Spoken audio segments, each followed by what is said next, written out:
Hey folks, welcome to the Triple T Thursday. For those just joining us, that's Tools, Tips, and Talk, where we'll discuss info for the knife maker. In today's episode, I wanted to talk about a new tool that I just got. So I've been doing some knives for Blade Show that are kind of repetitive, so I got tired of doing one process, which was sculpting handles. So I wanted an easier way to sculpt handles, and I actually saw this on Instagram, somebody doing it, and I never thought much about it until I stared down at all these handles, scales, and it was kind of daunting that I would have to go and shape all these by hand. So what I picked up was a router table. So I want to show you guys the features of that router table and why it'll make your life a lot easier. Let's go take a look. So here's what I'm working on for Blade Show. This is 8 of my hunting knives I'm trying to do in kind of a batch. And you can see that these are all full tang, so they have scales.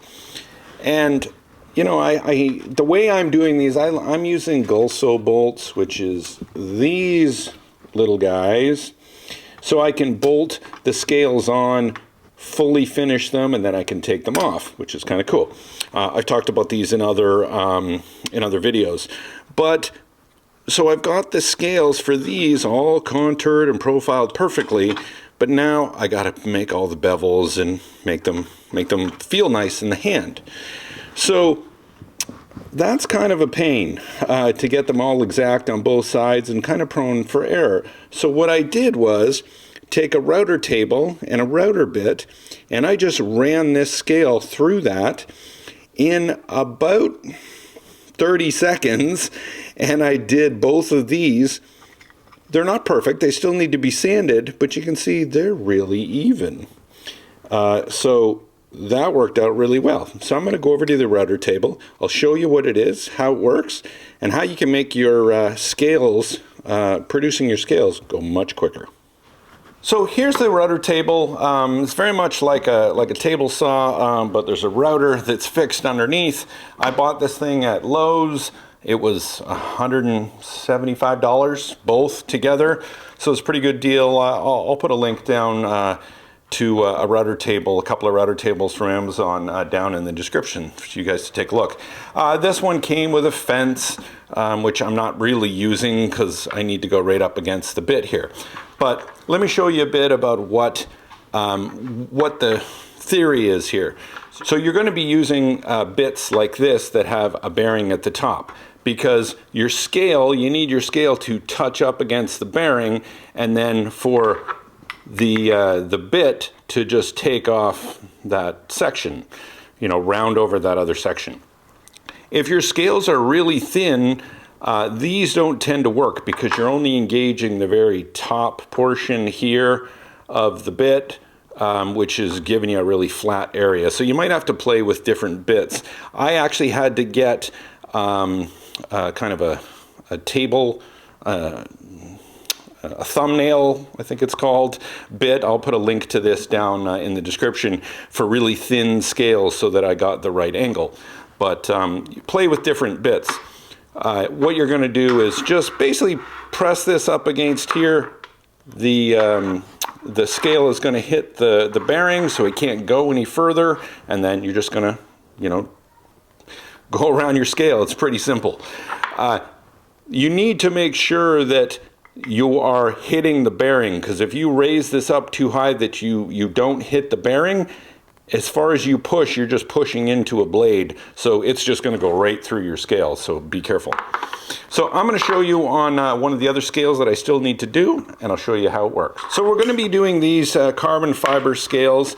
These are pretty thin, so I need to make sure that they are hitting the bearing, okay, which they are.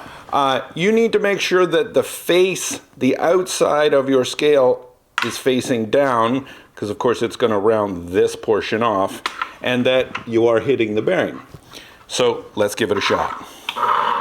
Before I get started, be very careful.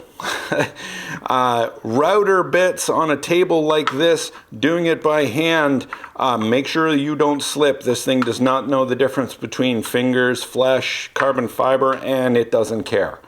Have a good amount of respect for this.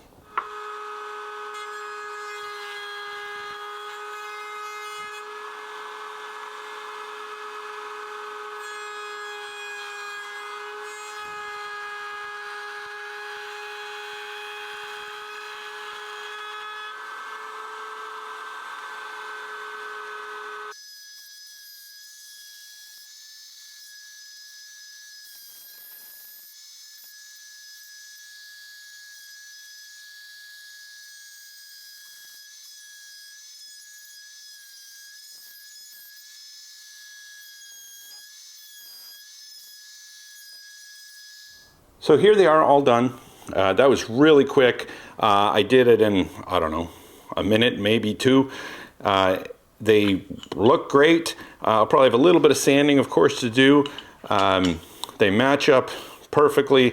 You'll notice when I do it, I've already done the fronts. So obviously I don't want to do those, though you could. I could have just, I didn't think about the rudder table until after I had beveled the fronts, but I could have easily put the same bevel on the front. And I don't bevel the back because, I don't know, I think it looks better without bevels on the back. So probably after 10 minutes of hand sanding, that knife will be done. So thanks for joining me in this quick little Triple T this week, folks. Don't forget our sponsor, Maritime Knife Supply. They have carbon fiber, you name it, steel, everything else you need for knife making. Go check out Maritime Knife Supply. Remember, you can shop in US dollars and save on that Canadian exchange rate. So we'll see you on the next one, and stay tuned. Please also, if you haven't gone and watched all the videos from the Chopper Challenge, go check that out. It launched just this last weekend, and we'd love for you guys to go see all those videos and vote. Thanks, guys. We'll see you on the next one.